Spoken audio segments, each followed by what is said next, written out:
is Indian Country Today. Eskwili, yes, thank you for joining us. I'm Patty Thalahungva. Here are the headlines from Indian Country Today. We receive a lot of press releases, and some have hidden gems, such as the one from the Securities and Exchange Commission sent earlier this month.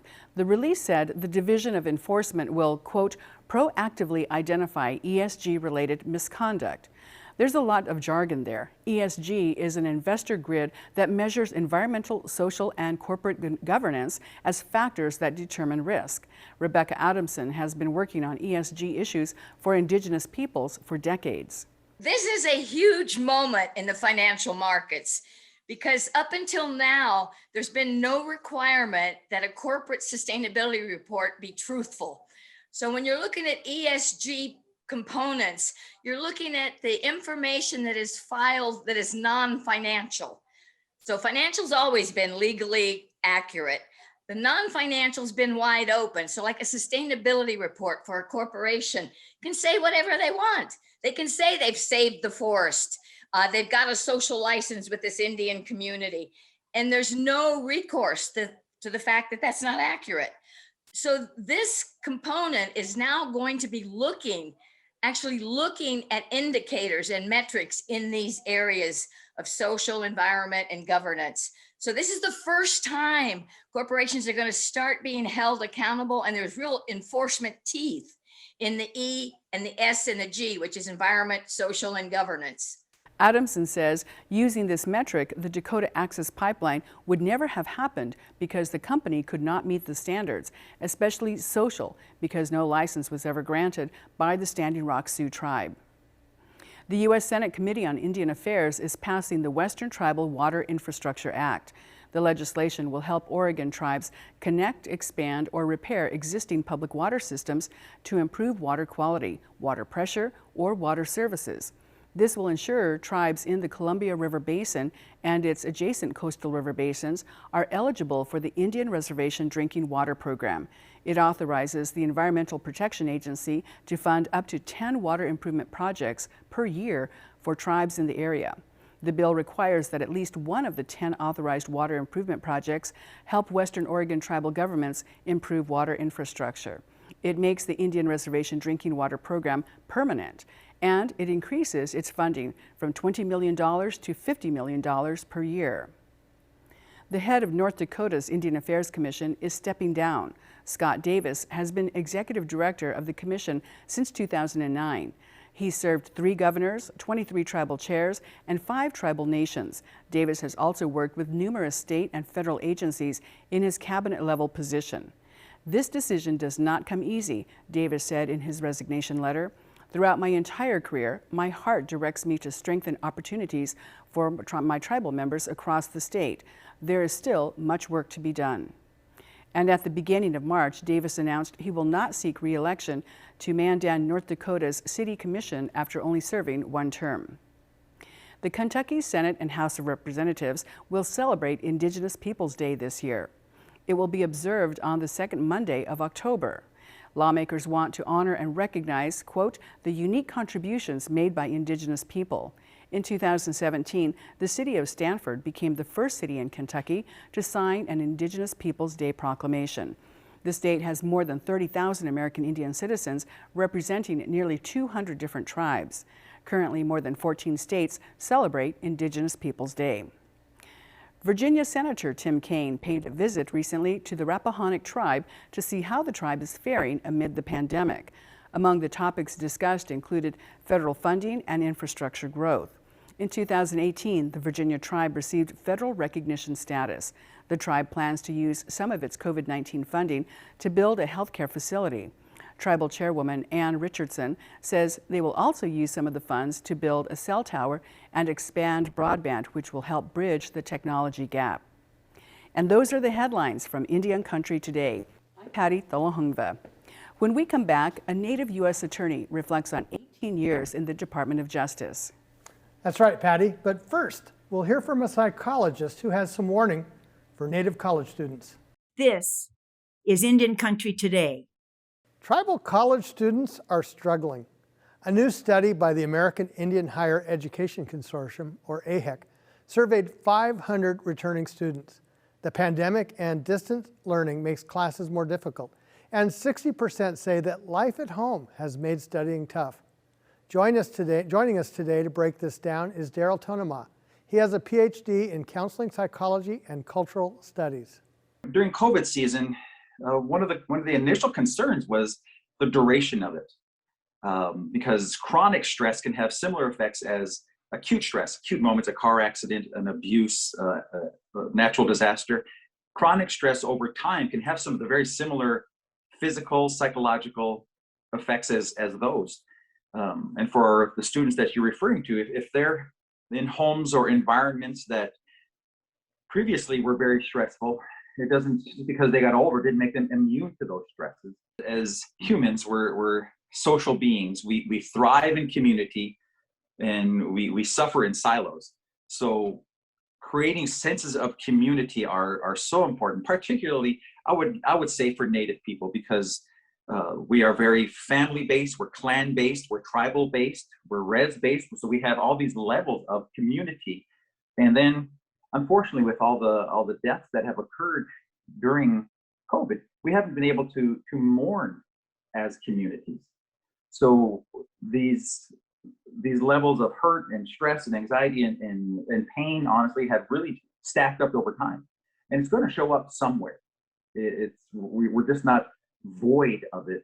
So when I was on about a year ago, when one of my initial concerns was what's going to change over time as COVID extends longer. What's going to change in us, and how is that going to be reflected in community, the levels of disparate rates of alcoholism, drugs, suicidality.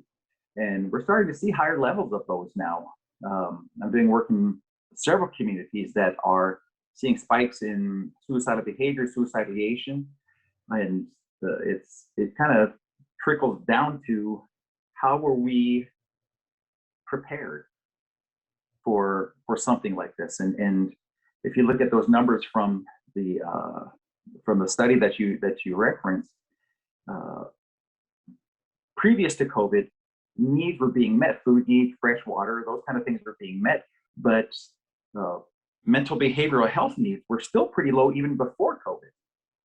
So adding COVID into a population that wasn't thriving in that area to begin with only made the results seem stronger or more negative now. How has distance learning affected students? I don't think they're insurmountable barriers, but I think as communities, it's requiring us to be creative, to stand in that gap to solve that problem. And also I want to mention, it's not just students who are struggling and suffering during this time. I speak with a lot of teachers, superintendents, educators, physicians, psychologists who are struggling as well. We're not immune to the effects of COVID. Particularly in education, the teachers it's harder to connect. It's harder to, not just through technology, but it's harder to have a sense for their students. It's harder to engage the students. And so they feel many feel there's a gap there, and it's affecting their capacity to teach and the students' capacities to learn, and yet being held accountable to the same rigors of testing and things. So it's a very stressful season for all around. And I think part of maintaining wellness is giving ourselves a break in that. And really, it's such a cliche, but it's true. Right now, just really doing just the best we can do with the capacities we have, with the technologies that we have, and know that there's going to be hiccups, and leaning on each other and creating the senses of community, healing communities that we can during this season. One of the things I talk with parents about is during COVID season, it's critical that parenting isn't a spectator sport. We really have to dive in to the states, the lives of our children, because they are borrowing the safety of the parents, their social referencing. They're looking to the parent and saying, or the adult teacher, saying, how do I behave? Who can I be in this moment? Do I constrict? Do I shut down? Do I stress? Or do I lean into it? Do I thrive? And really all that is about the self-care of the adult, the educator, and that trickles down to our children, and helping the kids have sovereign moments for themselves, where maybe previously they would have felt out of control in their own bodies or in their own thoughts, but letting them know that you are present, attuned, and that helps them feel a sense of peace, a sense of calm in a stressful time. Thanks, Daryl Tonema, Native psychologist. After 18 years in the Department of Justice, Trent Shores is leaving. He served under 4 presidents and 7 U.S. Attorneys General.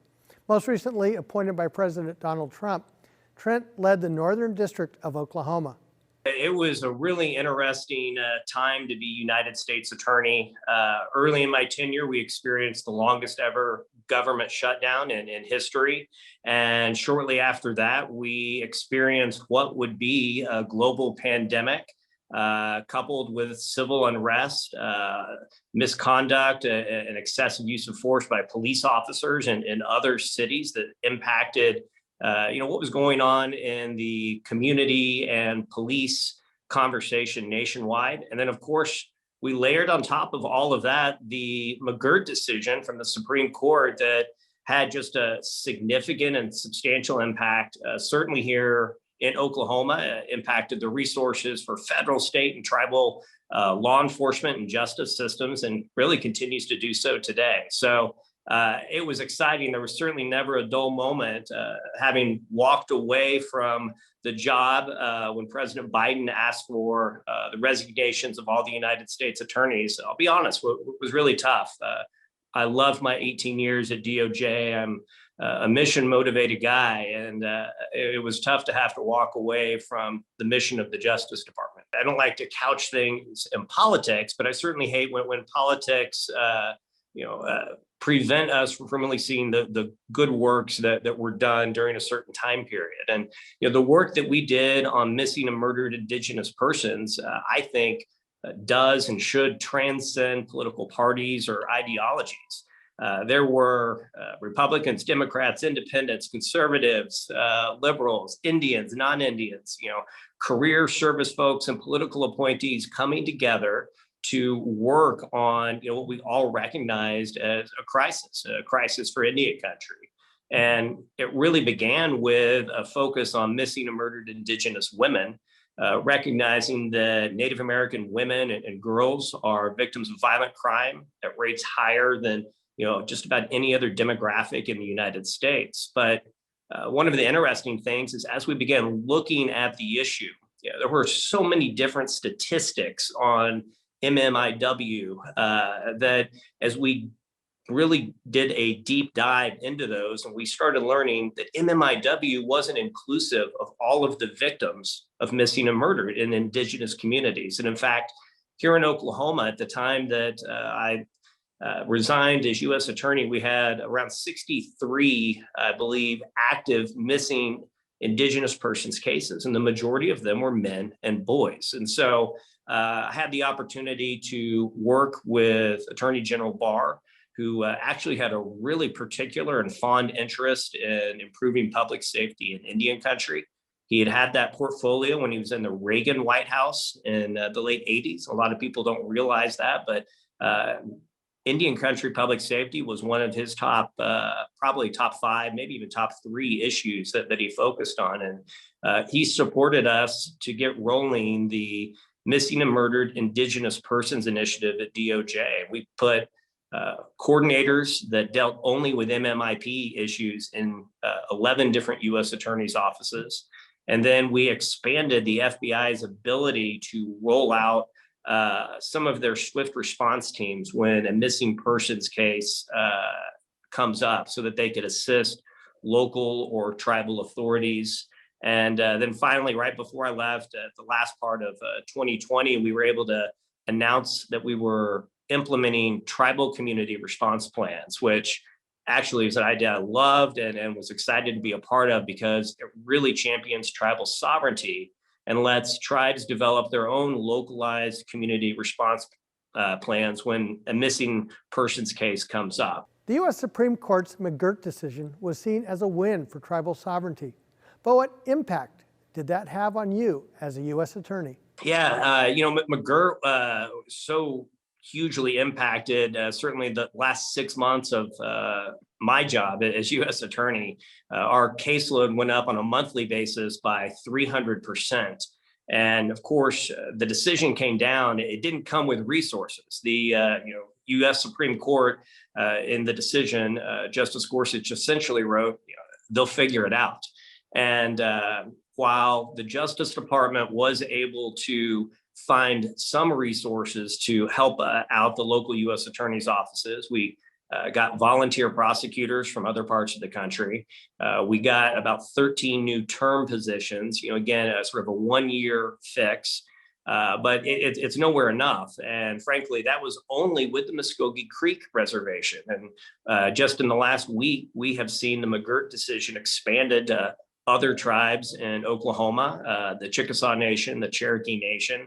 And that has a significant impact on, our local jurisdiction. And what we know is the minute that decision came down, the state of Oklahoma lost jurisdiction to prosecute any criminal case involving an Indian defendant or an Indian victim if that alleged crime occurred somewhere on the reservation.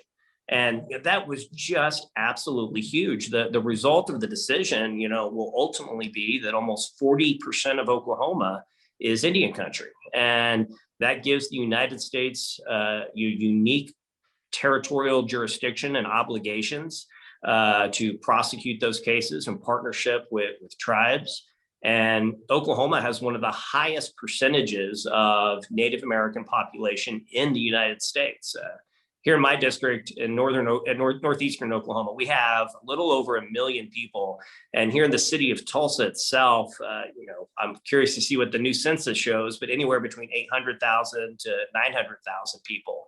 And, when you look at that with an almost 10% Indian population, that's a lot of cases, especially when we know that Native Americans pop up more frequently than they should in that victim category. So it's a real challenge. Thanks, Trent Shores, former U.S. Attorney from Oklahoma. When we come back, the American Indian Prison Project Working Group.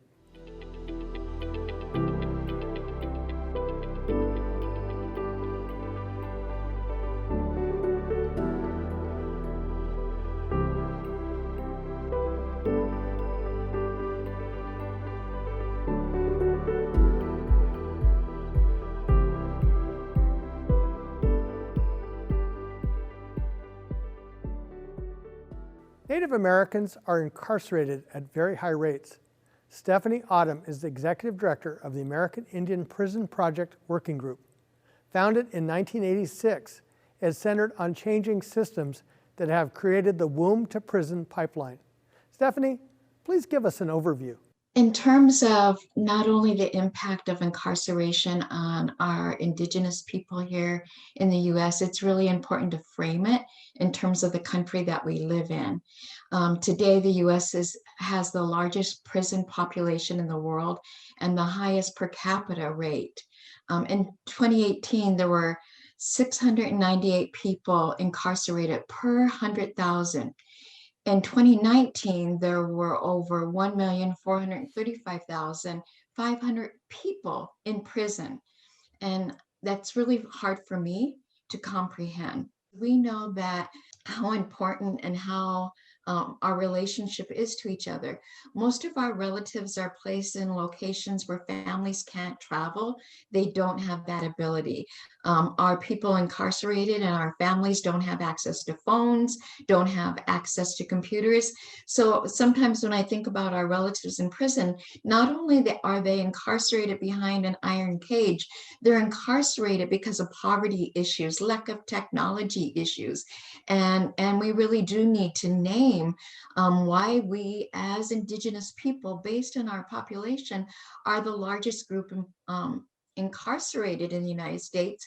It's tied to broader issues of racism, access to our resources, access to our land. What got me on this pathway a long time ago, again, I was doing research, And Times had an article on incarceration in the United States, and they actually included our people. And there was a projection that in 2050, not too far from here, that if the incarceration rate continued for Indigenous men and youth, we would have more men and youth incarcerated in state and federal prisons than we would in our own homes. And just want to mention that Native women are the fastest rising group being incarcerated now in the United States. Thank you, Stephanie Autumn, the American Indian Prison Project Working Group. A love of culture and a passion for art drives 4 fashion designers, all at very different phases in their careers. From Rocky Boy, Montana to Australia, these designers are creating art that has meaning beyond fashion. Karina Dominguez shows us their style and one collection that made it to a runway in Milan. 4 Indigenous designers are successfully building their brands. Louis Gong is the founder and CEO of 8th Generation, the first Native-owned company to produce wool blankets. We work 100% of the time with Native artists who are paid for their work. And we also provide business capacity building for artists that we work with. Before that, he was customizing shoes and putting on workshops with the help of vans, which assisted him in raising the seed money for 8th Generation. Today, the brand is one of the fastest growing Native-owned companies, but Gong is most proud of the unique merger of art, activism, and business that the company has struck. I set out to create my own system, to develop a new status quo for how companies might work with cultural artists. 8th Generation has one store in Seattle and another one opening soon in Portland. I'm so excited about Native entrepreneurship because I think more and more Native people are recognizing that what we bring to the table, the things that we've inherited from our grandmas and grandpas, whether it's our art or the way that we look at the world, is not just valuable beyond the boundaries of our reservations and our communities. It's needed. I'm really proud of the scale that we've achieved. On the other side of the world, Marie Q Couture was featured during Milan Fashion Week. Cheryl Creed is an Aboriginal designer from Queensland, Australia. Her first collection made it on a runway less than 5 years ago, and last month, her latest collection reached Italy. A bunch of my girlfriends were all up at 2 o'clock in the morning, all glammed up, watching the show. Marie Q Couture debuted on the Emerging Talents Milan runway in Palazzo Visconti. Creed was the first Indigenous designer to appear on that runway, and she can still hardly believe it. This collection kind of felt a bit like a community collection because there were so many people involved in pulling the collection together, the raising of the funds. Look, I'm so grateful for all that. It wouldn't have happened. So I've been in the process of thanking everybody, for their input in this. And I wouldn't have been able to get it on my own. Another Aboriginal designer in Australia is T. DeVal, who's only 14 years old. Her line, T and Bal, features Indigenous-themed clothing. I feel like a lot of people usually just overlook Indigenous businesses. So for me to be where I am is just crazy. And I think it's really good because I'm also spreading a lot of valuable information about Indigenous people. Since its conception a few years ago, it's expanded into homeware and accessories. She says the brand is about representing culture. I was not expecting all of this to just happen. The teen entrepreneur has some advice for those thinking about starting a new venture. I think really anything is achievable, no matter who you are, what age, what gender, you can do it. Rebecca Jarvie agrees that anything is achievable after her brand successfully took off in the middle of the pandemic. I describe myself as a 4th generation beater and sewer, and what that entails is my great grandma, she taught my grandma how to bead and sew, and my grandma taught my mom how to bead and sew, and I'm currently teaching my son how to bead and sew. So that generational knowledge is passed down in our family through the matriarch side. So I really take pride in sharing that. After sewing for friends and family, Jarvie started sewing regularly last year to produce as many masks as she could. Her most famous mask went viral on social media, and that helped her gain exposure. Recently, Jarvie teamed up with Airbnb to share Indigenous fashion with a diverse group of people. That helped her overcome her reluctance to talk about herself and the art she produces. It's not even about selling. It's also too about making connections and meeting people, like some days, like when I don't get an email or nobody reaches out, then I kind of feel like sad. There are many unknowns when launching a business, but as these designers will tell you, just taking the first step is a step in the right direction. In Phoenix, Karina Dominguez, Indian Country Today. And that's a slice of our Indigenous world. For more news and updates, visit IndianCountryToday.com. From all of us in the newsroom, stay safe and have a great weekend. I'm Mark Trahant. Sometimes you got to take a stand just because you know you can. Oh, you got to run, you got to run.